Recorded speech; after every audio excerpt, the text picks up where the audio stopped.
Hey, Ouais. t'aimes bien les mangas, toi?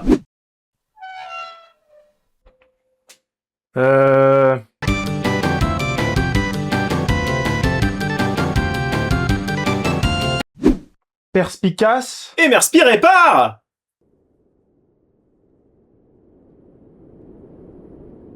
Et Pourquoi, tu veux parler manga? t'as déjà vu Crying Freeman? Non. Et toi? T'as jamais lu le manga? Non. Et toi? Non mais apparemment c'est une super adaptation. Viens, on en parle. Bon. Pourquoi pas? Mais j'ai l'impression qu'on fait que ça, de parler d'adaptation. Puis niveau adaptation de manga, on vient de sortir la vidéo One Piece et c'était déjà un sacré morceau. C'est fait par le réal de Silent Hill. Sans déconner. Ouais, du coup on se le mate? Bon allez. Je peux m'asseoir à côté de toi. Ok, mais je veux pas t'entendre.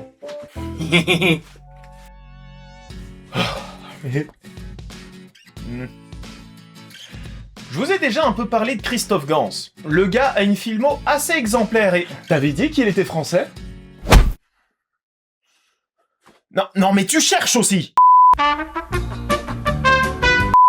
Avant d'avoir fait le magnifique Pacte des loups et le très beau visuellement Silent Hill, le Frenchie Christophe Gans s'est en effet impliqué dans ce qui est considéré comme l'une des meilleures adaptations de manga. Et même si je connais rien au matériel de base, bon, faut dire je devrais pas avoir à faire de devoirs pour regarder un film, j'ai assez hâte de voir si le film est pertinent en ne sachant absolument rien de l'œuvre d'origine. Quand on regarde des adaptations de jeux vidéo, de livres ou de mangas, on retrouve souvent des éléments faits uniquement pour parler au public d'origine. Et on peut facilement se demander, si ce n'était pas une adaptation, est-ce qu'il l'aurait vraiment fait comme ça? On a une collaboration franco-américano-canadienne, où le script est coécrit par Gans, avec Thierry Cazal et Roger Avary, qui vient de gagner l'Oscar pour le scénar de Pulp Fiction. Donc, la bonne équipe en vrai. Hâte de voir ce que ça va donner. Je pourrais vous parler d'un énième drama en cosplay, ou d'une exploitation mercantile random, mais je préfère vous parler d'un bon film.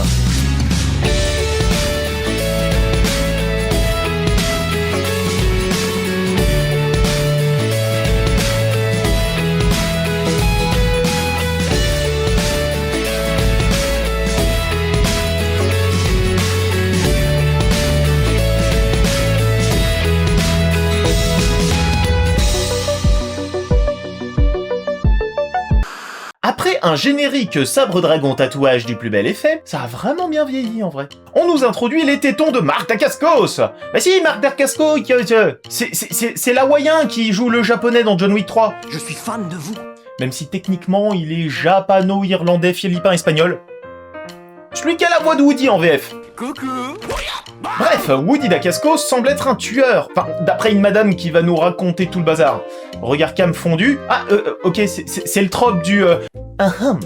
ça, c'est moi. Vous vous demandez sûrement comment je ne suis arrivé là. Je vais vous le dire, soyez un peu patient. Pendant ce temps, dans le passé, la madame était partie en vacances pour peindre, mais elle s'est faite surprendre par des gens qui font piou-piou. Ça chiale, ça fait péter son flingue et ça se présente. Puis pouf, disparu.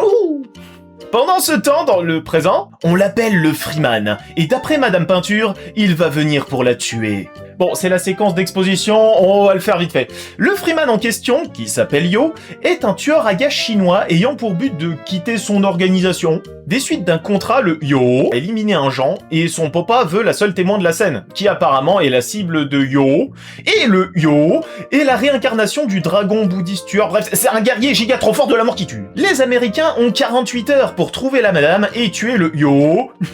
Des suites du briefing, le Freeman débarque et élimine le Popa et tous ses hommes avant de s'enfuir.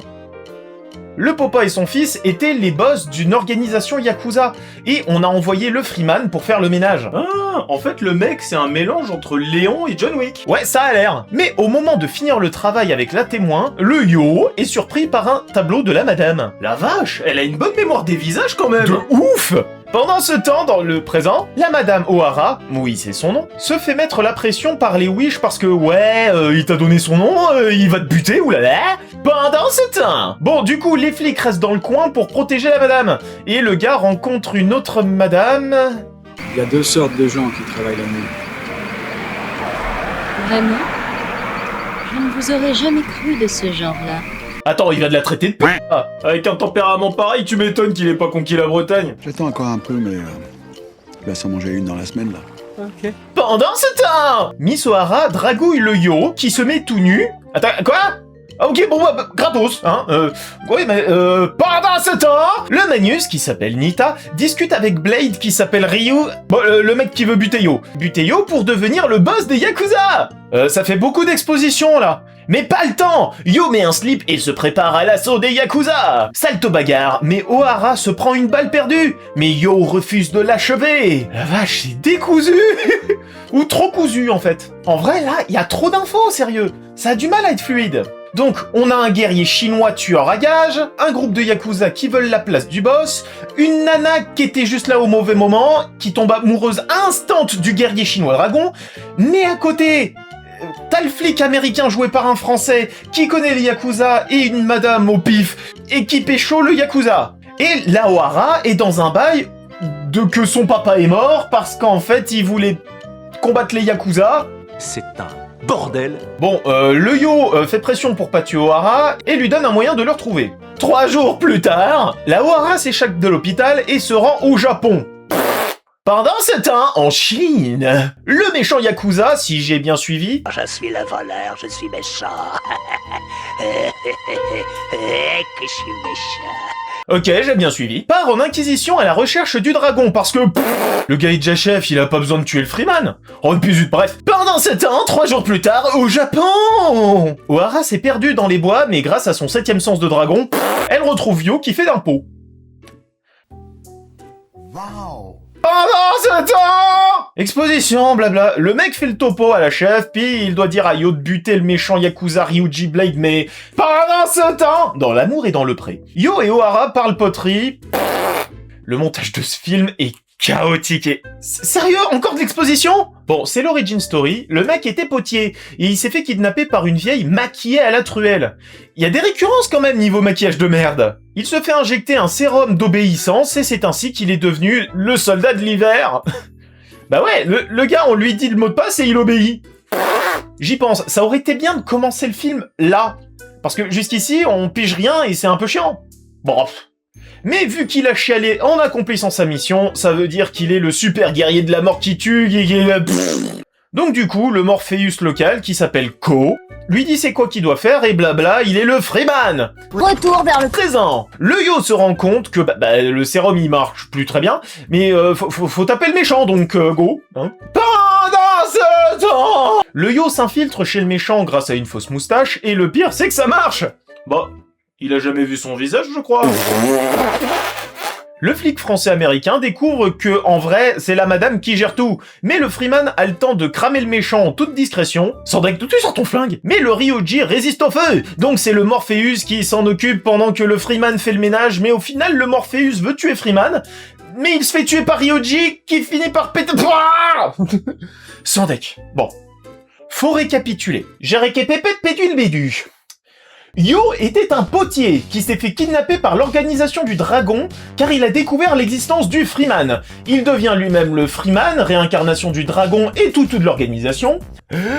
Sur leurs ordres, il tue le chef des Yakuza et son fils, mais se fait voir par O'Hara, dont le père s'est fait tuer par les Yakuza, alors qu'il aurait dû la tuer. Yo refuse parce que elle est mignonne, je suppose, et se met à dos Ryuji, qui veut la place de chef des Yakuza, mais en fait c'est sa femme Yoko qui tire les ficelles derrière lui.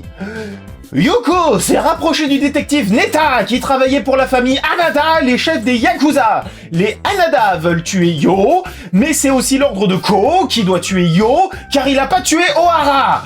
Mais au final, Yo survit car Ryuji a tiré sur Ko avant de se faire exploser par la bombe de Ko qui s'est fait achever par Yoko qui maintenant fait équipe avec Neta pour retrouver O'Hara et tuer Yo. C'est un bordel. Bon, c'est l'heure du climax. Yo récupère son amoureuse, déclenche un minuteur et ça fait pam pam boum boum. Il y a un combat trop cool au ralenti, les méchants sont battus, les amoureux sont considérés comme morts et tout le monde il est content, c'est la maison du content. Et fin. Bon, on sent les inspirations de Christophe Gans, hein. Le film transpire le cinéma d'action hongkongais et il utilise cette histoire de Yakuza et de guerriers manipulés pour en faire une œuvre assez unique et relever le niveau des films de genre en France. Mais malgré la réalisation très soignée, c'est bourré d'effets de ralenti, de surimpression et de fondu, sans que ce film est super beau. L'action est super bien filmée et les acteurs sont au top. C'est le scénario et le rythme qui m'ont empêché de rentrer totalement dans le film. En introduction, je me posais cette question. Si c'était pas une adaptation de manga, est-ce que ça existerait? Et on est en plein dedans. Le film jongle entre les lieux, les temporalités et la multitude de personnages. Et le tout devient assez difficile à suivre, surtout vu les réactions de chaque perso.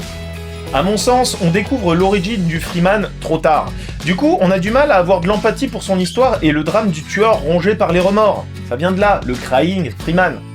Et c'est pas la faute des acteurs, honnêtement, ils sont vraiment géniaux. Mais le rythme, plus la chronologie qui explique le bazar par-ci, par-là toutes les 5 minutes, ça devient indigeste. Mais malgré ça, c'est un film d'action généreux, qui, malgré tous ses défauts, a une identité et mérite d'exister. Surtout que c'est le premier film de Christophe Gans. Et pour un premier film, ça a de la gueule. Et rien que ça mérite le respect.